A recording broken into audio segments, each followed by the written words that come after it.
Hello and welcome to Black Man Working. I'm your host, Leanna Davis. Black Man Working is a show that features hardworking black men here in the Mid-South area.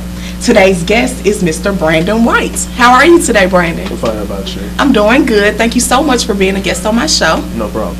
Well, is it a problem that we jump right in? No, it's fine. Let's do it. So, Brandon, can you tell me about yourself? I'm 21 years old. I'm currently a maintenance worker at FedEx, and I work. You're a black man working. Right. So, tell me, what were some of your past jobs? Well, customer service. I was a mechanic at a truck chassis company, and I was a security guard for a couple of years. All right, let's go back to that very first job, okay? Do you remember how you felt when you got that very first paycheck? Yes. Tell me. I was excited. It was my first paycheck. Do what I want with it. My hard-earned money. Do you remember what you spent it on? Clothes. Clothes. Yeah. What was the job? I was working at Nike. I was working through Kelly Services at first. Yeah. Oh yeah. So you got a good discount on shoes. No, I didn't get no discount. No discount on the shoes? Yeah, they closed their contract towards the end when I was working. So how long were you there? I was there for about 7 months. This was right out of high school, so I was there for like 7 months before I started college. Why did you leave? I didn't leave. They closed the contract. Okay. Yeah, Kelly Services, they have a contract up there. So about how many jobs would you say you've had in your 21 years of life? Roughly about 10. Okay, that's not bad. That's not bad. So out of the 10 jobs that you've had, what was the job that you had that you felt like this is it, this is the one, this is what I'm supposed to be doing? It was like 2. I think it would be the truck chassis job because it was mechanic work. I was used to working on cars and changing brakes and things like that, so I was used to that. And also, it wasn't for me, but I enjoyed working at this job called Smoothie King.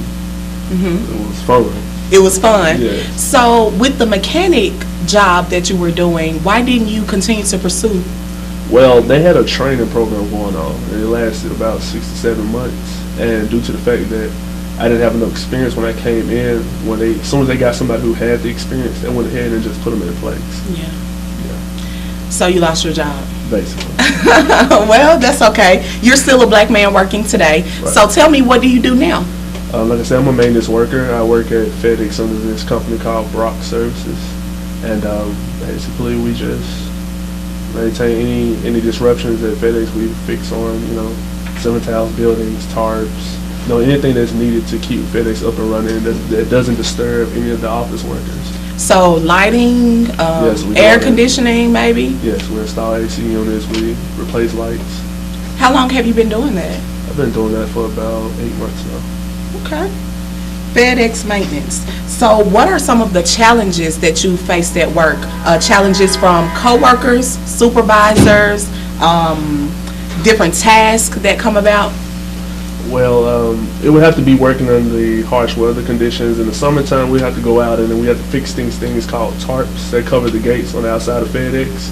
And we have to hang them back up with zip ties through each loop. So we're basically going down a long fence, looping around FedEx, putting up tarps. You talking about the little, the black zip ties, you just put them in there and they zip. Yeah, wow. Just and like you that. have to walk down the whole fence, all around FedEx, and do that inside and out. Wow. So, any other challenges with coworkers or supervisors that you faced? Yeah. Of course, there's confrontation when you disagree about things you have to do at work, and if you feel like other coworkers are getting better treatment than you. Oh yeah. But that's nothing I can handle about the job. It's just get the job done, get out of there, and get ready for the next day. So how did you overcome some of those challenges? Was it a conversation that was had, or you just ignored it, or tell me? Honestly, I had to go talk to my father about it. Somebody who's been working for a long time, somebody I know who had experience working with people he didn't like and people who didn't like him. And just listening to him and following his directions kind of helped me get through the job. So what motivates you to get out and work? Bills. Bills. Yes. Bills, appetite for food. I need to take care of my car and keep it maintained. And also I have things I want to do in life. I have goals, and to achieve those goals I have to work. until I get there. That's right. You have to work to achieve those goals. So have you ever been fired from a job? Yes, that mechanic job I worked at, that was the first job I've ever been fired from. Didn't like it at all. It wasn't a good feeling, but it was a learning experience. Okay. You haven't been fired from any other jobs? No, that was the only job. Wow.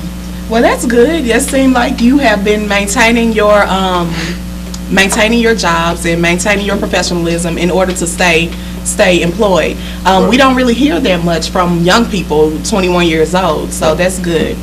So tell me, how do you feel about tattoos in the workplace? I have no problem with it because I actually have a couple. So they don't bother me at all. I mean, it depends on where you're working. I've always been taught that if you're going to do an office or a professional job or a career that takes you to higher places, it's good to not have exposing tattoos. That way people aren't quick to judge you and assume the worst of you. Whereas at any other job, if you're just working, a job you'll be stuck at, or a job that just gets the bills paid, then why not?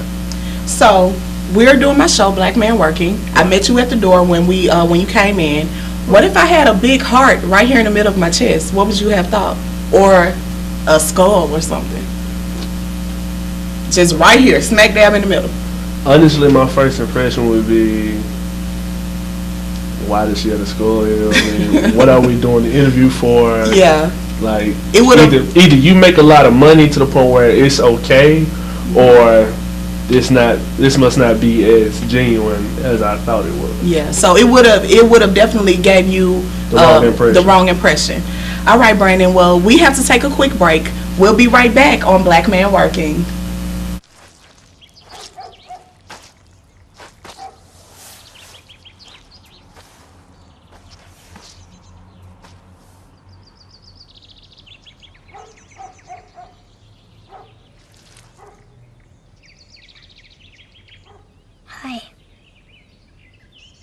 Hi. Patience. Pass it on. A message from the Foundation for a Better Life. You! Oh! Your fault. My fault? Your fault. Ugh. Your fault. You're right. What? It's my fault. What do you mean your fault? Just the two of us. You're right, it's my fault. We can make it if Maybe we both of us? try. Maybe just you. Just the two of us. TTEN. Welcome back to Black Man Working. I'm your host, Leanna Davis. Today's guest is Brandon White. He's a maintenance worker for the FedEx company here in Memphis. So Brandon, before the break, you were telling me about first impressions and some of your first jobs and first paychecks. But now I'm finna get all up in your business, okay? We're gonna talk about women in the workplace, all right? So with more women in the workplace, do you find yourself being approached by women often? That's really not the problem at all. That's not a problem. No, because I'm mostly into my work. When I'm at work, that's exactly what it is, work. If a woman happen to come by and approach me, then take it from there. As long as it's not distracting me from the task at hand, I'm good. So have you ever been involved in any drama, any three-way love triangles or anything in the workplace? No, anytime there's anything coming up that, I feel like gonna mess me up or put my job at risk, I kind of get out of the way of it. Or I let those people know up front, look, I'm here to do this. Y'all affecting my money. If you're affecting my money, it's a problem. I feel you. Do not affect the money. So, have you ever dated a woman where you worked? One time. What was that experience like? It was pleasant outside of work, no big issue. Everything was kosher. But it's inside of work, I can see how it bothered me a lot because most guys would approach her, and that'll like distract me. I'm too busy trying to see what they're doing, other than doing what I need to be doing. And it caused the issue one time, but after that, I decided not to date anybody else in the workplace. So it caused the issue just because you just being distracted and making sure she wasn't dating anyone else? No, it was an issue because it was guys who approach her, and there'll be guys that come back to me talking about what's going on between them, or who's ever coming up to her. And then, you know, that's taking my mind off of what I'm doing. I'm thinking about, okay, so is this really going on? Do I need to go find out? Maybe I need to go approach him because he goes about it a little too much. Yeah. So, were there any conversations had? Was it any drama, any fights, or what? I didn't fight him, and I didn't fight her. I was just like, you know, forget it. I'm going to just leave it alone, because if that's who you want, then I'm going to let you deal with it. Yeah, I feel you. So, I'm a black woman working. I works hard every day. Right. So, tell me how you feel about black women making more money than black men. I don't have a problem with women making more money than black men. I feel like that's a good thing, because you got to look at it now. There's a lot of single black mothers out there. There's a lot of single black women out there, and everybody got bills to pay. You can't expect a woman to rely on a man to pay for everything if she doesn't have one in her life. And not every man's going to have, you know, a 6-figure job that, you know, comes through the door. So if she makes more money, that's fine with me. As long as she's able to do what she has to do and I'm able to do what I have to do, then there's no issue there. So how do you feel about women supervisors and women in authority or power? Me personally, I don't have a problem with it, depending on the woman, because there can be great supervisors with women, and then there can be women who aren't made to supervise, because you can be engaged with your coworkers, you can be trying to push them to go forward, and then you can be nagging them too. Because I did have a supervisor who was from Dallas, and she was very pushy, very nagging. She always compared Memphis workers to Dallas workers, and we didn't like it at all. No, of course not. So, I will have to say, Brandon, that you seem like a real fair black man working. You try not to get into too much drama and keep yourself focused on the job. So, what do you think made your bosses hire you? The fact that I'm going to go get them, very strong about my work. I'm very persistent about the job. If I want it, I'm going to go after it by any means necessary. So, 5 years from now, I hope you don't see yourself at FedEx, but if you do, where do you see yourself 5 years from now? 5 years from now, I see myself managing and maintaining my own businesses. I kind of want to have different branches of business in different places. I want to be able to do things that, you know, I dreamed about doing, which is traveling, you know, being able to take care of my family and, you know, keep my mom and my dad from working, because they've been working hard ever since I was little. And nobody wants to see their parents working till their bones break every single day, even after you get where you want to be in life. So I want to make sure they're able to live a cushion life once I get there in 5 years. So tell me some of your dreams and aspirations and some of the businesses that you've been thinking about. All right.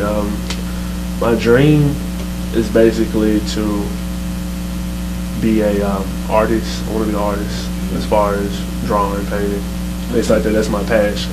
That's things I love to do.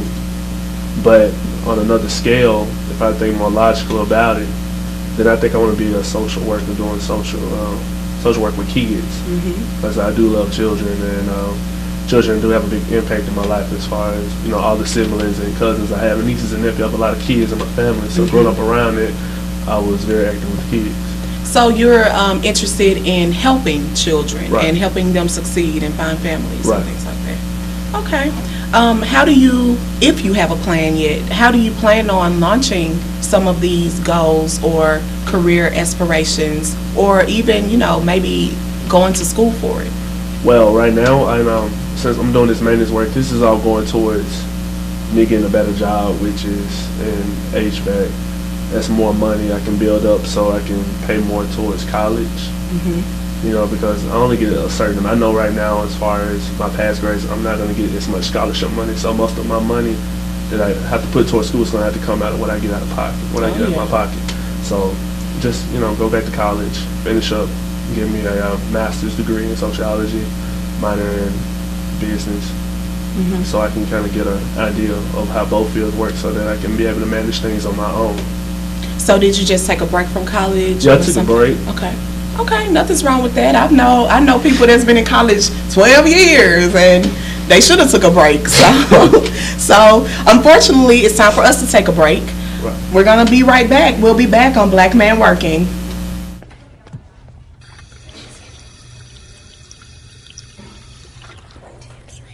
Oh, there she is. She's such a loser. I know. What a geek.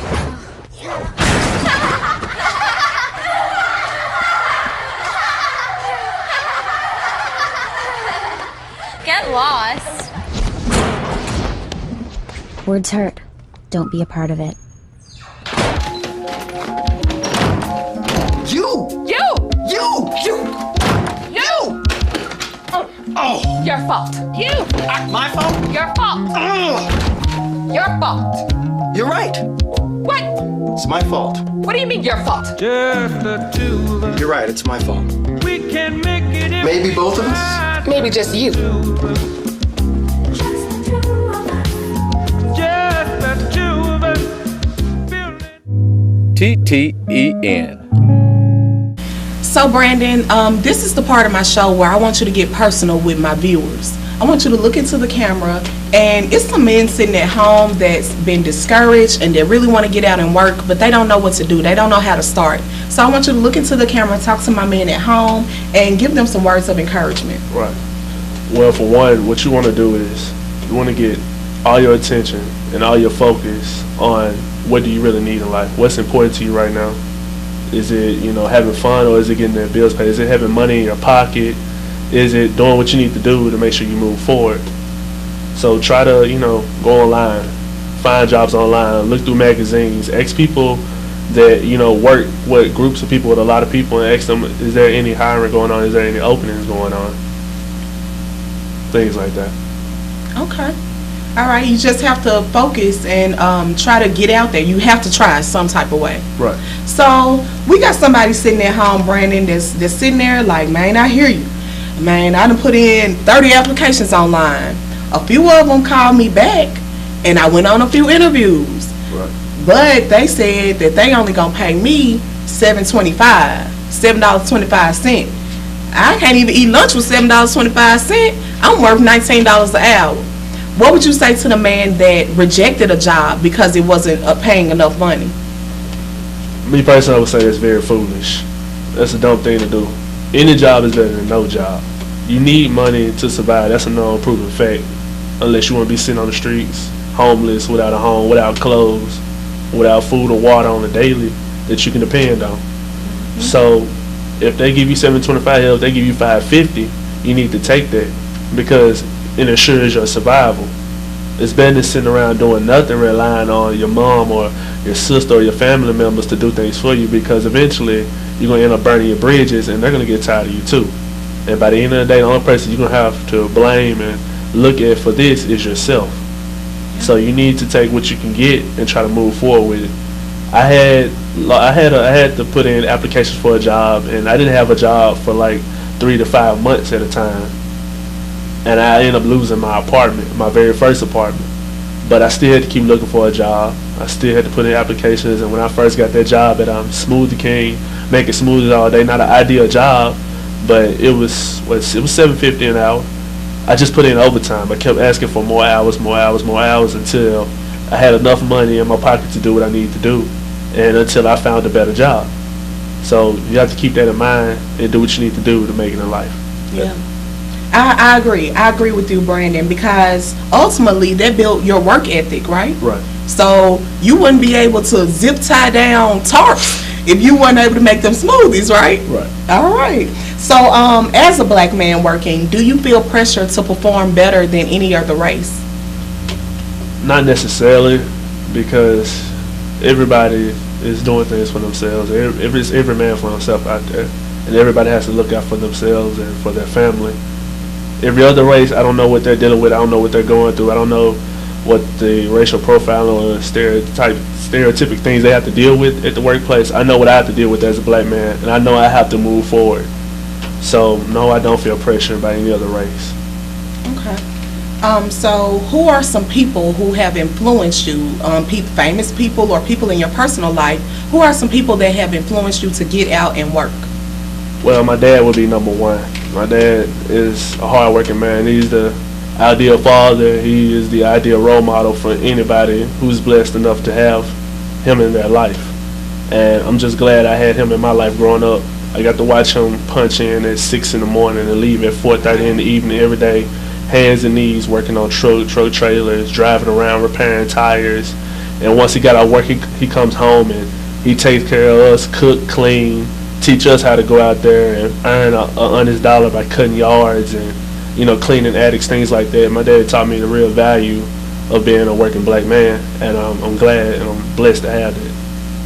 Okay, so you're a black man working. We talked about that one job. We're not gonna even say you got fired. We just gonna say they found somebody else. Right. What would make you quit your job? What circumstances or what amount of money or what family issue would make you quit? Well, that actually has happened before. I did end up quitting the job, and what happened with that was they cut down my hours because they kept cutting it back down because they weren't able to give out enough money to the employees.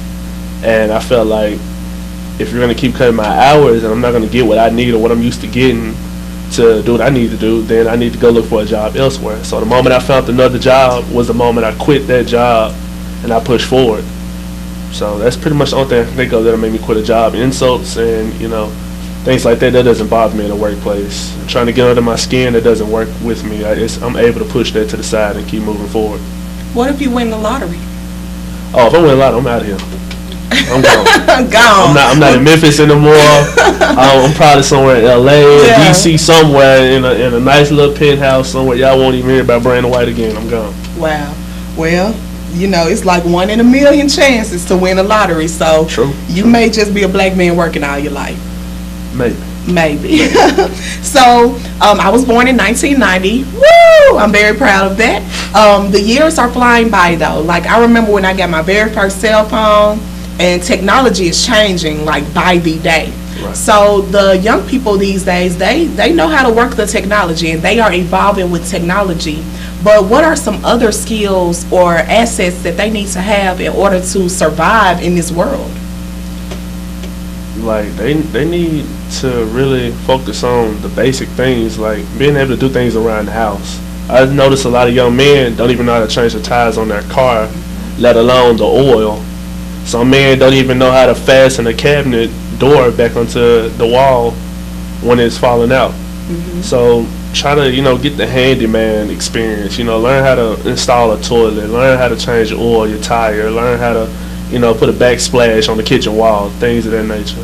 Learn how to do those things so that when you go out there in the workforce, if things doesn't work out the way you want them to, or you don't go the route you want to go, at least you have something you can fall back on.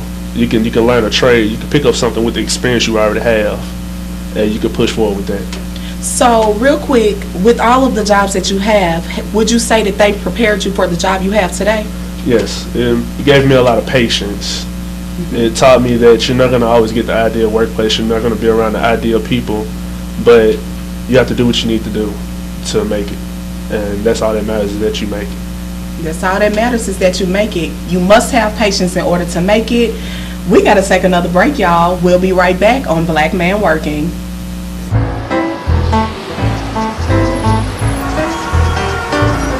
When you can't do it all, do what you can.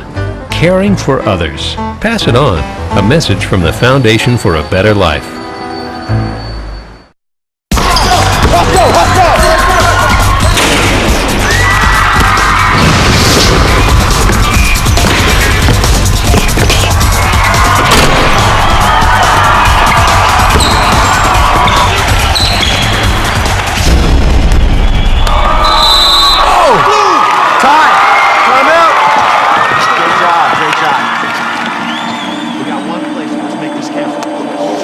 I touched it.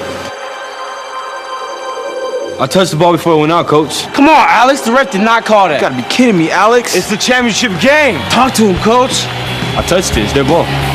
Come on, do it right. Don't foul them when they inbound. Team on 3. 1, 2, 3. Nice going, Alex. Sorry, coach. Alex. Good call.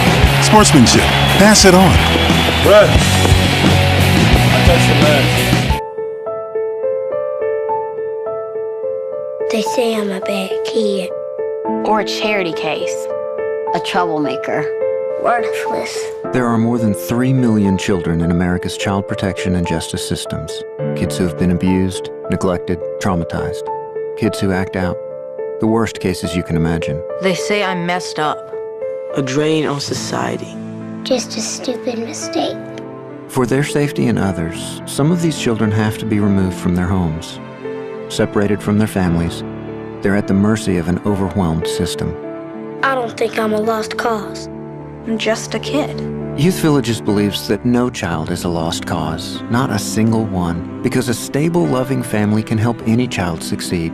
And we have an 80% success rate that proves doing whatever it takes for children is the only thing that works. If you agree, find out how you can help at youthvillages.org. TTEN. We're back. If you're just tuning in, you have missed an incredible show. My guest today is Mr. Brandon White. He is a maintenance worker for FedEx Corporation, and he's just a hard black man working, a young black man, 21 years old, and he has given us a lot of words of advice and encouragement to get out and work. So Brandon, I'm totally done with all of the working questions. Right. Now I want to know about you. What are some of your hobbies? I love listening to music. I like drawing. From time to time, I like to go work out. It's good to relax. It's good to get a lot of steam off. I like to spend time with family and friends. I do enjoy spending time with my friends a lot. Okay. So those are some of my hobbies. All right. Well, I'm in your business again. Relationship status. Are you single? Are you married? Do you have kids? Are you dating? What's going on with you? Single, no kids, never been married, and no, I'm not dating anybody at the moment. Okay. Well, Brandon, we're at the end of the show. Do you have any final words or thoughts or shout outs that you want to give our viewers? Yeah. If you're a working black man, keep it up. You may not think there's people out there appreciating what you do, but there's a lot of people who appreciate what you do. You got to represent all black men and just keep it going. All right. Thank you so much, Brandon, for being a guest on my show. No problem. Well, everyone, that's our time. We salute you. Thank you so much for watching. If you would like to be a guest on my show, you can email me, Leanna Davis, at info@ttenetwork.com. Once again, that information is info@ttenetwork.com. Email me if you would like to be a guest or if you know someone that would be a great black man working. I'll see you next time on Black Man Working.